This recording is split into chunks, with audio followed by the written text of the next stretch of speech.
Situé près de Dinan, ce lieu de vie écologique et participatif a vu le jour il y a 2 ans avec le soutien de la commune de Saint-André-des-Eaux. 8 habitats réversibles ainsi que des espaces communs ont été installés sur ce terrain communal. C'est ce qu'on appelle un hameau léger. Ce projet d'habitat d'un nouveau genre en Bretagne séduit de plus en plus de communes dans un contexte où l'objectif zéro artificialisation nette en 2050 va réduire le foncier disponible pour la construction. Alors en quoi le hameau léger peut être une solution à la crise du logement? C'est la question du jour. Dans le Finistère, Yann s'attelle à la construction de sa maison sur un terrain communal. Un habitat réversible, réalisé sur mesure avec des matériaux biosourcés. Une construction conçue sans fondation en béton. Là, on a mis plus d'une centaine de parpaings au sol pour faire une première assise.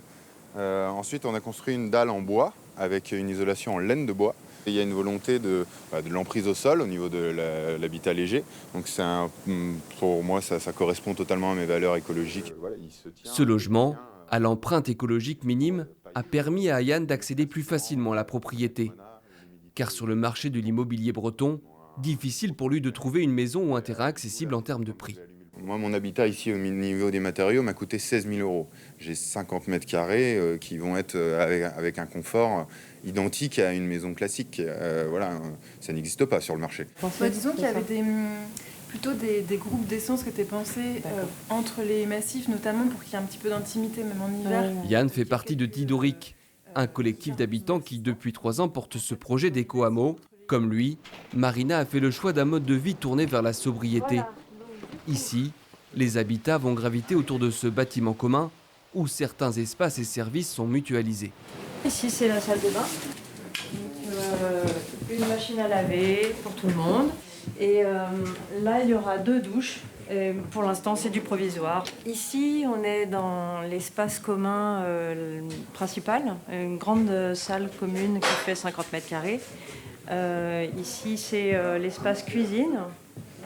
C'est un peu camping pour l'instant parce qu'on a juste les réseaux d'eau d'Élec depuis une semaine. On est relié en eau et électricité que dans le bâtiment commun.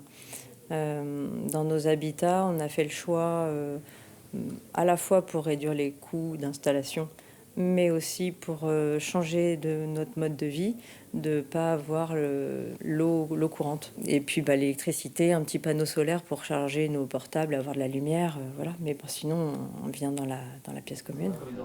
Ce projet de hameau léger a été initié par la municipalité, soucieuse de proposer une alternative au lotissement dans un contexte immobilier tendu dans la région. Le terrain d'environ 4000 m² devrait accueillir jusqu'à 8 foyers. C'est aussi montrer qu'il est possible d'adopter des modes de vie sobres. C'est ce qu'on souhaite soutenir en mettant à disposition un terrain avec un loyer assez modeste pour pouvoir aussi permettre à des personnes qui auraient des revenus plus faibles de pouvoir accéder à la propriété, de pouvoir venir s'installer en milieu rural. Ce dispositif permet de lutter contre la spéculation foncière avec l'utilisation d'un bail amphithéotique. Les habitants sont propriétaires de leur habitat, de leur foyer, et ils l'installent sur un terrain qui reste communal. Du coup, la commune peut faire effectivement des investissements sur le terrain pour aider le collectif au départ, et ces investissements sont répercutés sur les loyers. La crise du logement est l'une des raisons qui ont poussé une vingtaine de municipalités en Bretagne à lancer des projets de hameaux légers.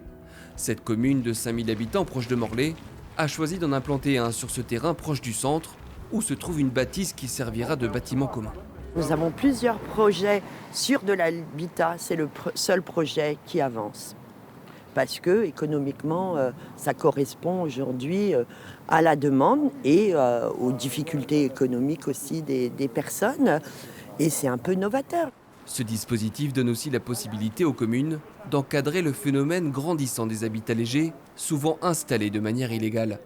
Leurs occupants font souvent ce choix par conviction politique, mais aussi par nécessité économique, comme Mathilde et Charlotte. Les gens sont toujours curieux de savoir comment ça se passe. Est-ce que légalement c'est possible? Comment on fait pour travailler ça avec la mairie, le voisinage?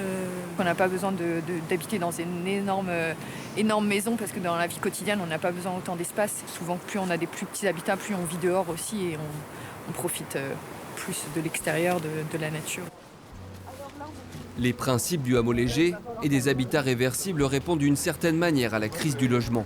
Mais un paradoxe subsiste. Ces installations, pourtant démontables et respectueuses des sols, sont toujours considérées aux yeux de la loi comme des surfaces artificialisées.